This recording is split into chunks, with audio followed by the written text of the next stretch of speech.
अस्सलाम वालेकुम। मेरा नाम मारिया है और मुझे सरदार हनीफ डोगर और मोहम्मद इमरान ने डिफेंस में नादरा के दफ्तर के करीब कोई बेंगलो में मुझे रखा हुआ है। मेरे साथ और भी लड़कियां हैं।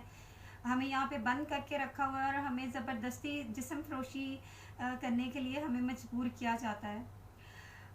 हम बहुत हम लोग मजबूर हैं, बहुत हम लोग यहाँ पे तंग हैं। हमें रोज़ ये मारते हैं। हम जब इनको मना करते हैं कि हमने ये काम नहीं करना तो हमें भी बहुत बुरे तरीके से मारा जाता है। हमें बेल्टों से मारा जाता है, हमारे जिस्म पे सिगरेट लगाए जाते हैं, बहुत अजियत देते हैं। ये इनके पास क्रीम की गाड़ी भी है, ये क्रीम की गाड़ी भी चलाते हैं। और यहाँ पे इस बेंगलो में पुलिस वाले भी काफ़ी आते हैं। उनमें से एक का नाम रिजवान है, वो भी यहाँ पे आता है।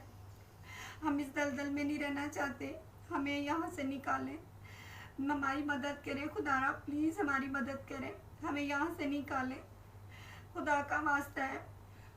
हम पे बहुत जुल्म हो रहा है, बहुत जुल्म हो रहा है। मेरे साथ बाकी लड़कियाँ भी यहाँ से जाना चाहती हैं। हम सब यहाँ से निकलना चाहते हैं। हम पे रहम करें, हमें यहाँ से निकालें।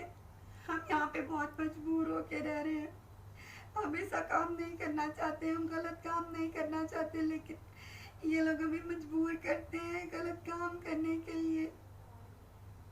हमें यहाँ से निकालें, हमें यहाँ से निकालें। ये हम पे बहुत जुल्म करते हैं, हमें बहुत मारते हैं, हमें यहाँ पे खाने के लिए कुछ नहीं देते हैं।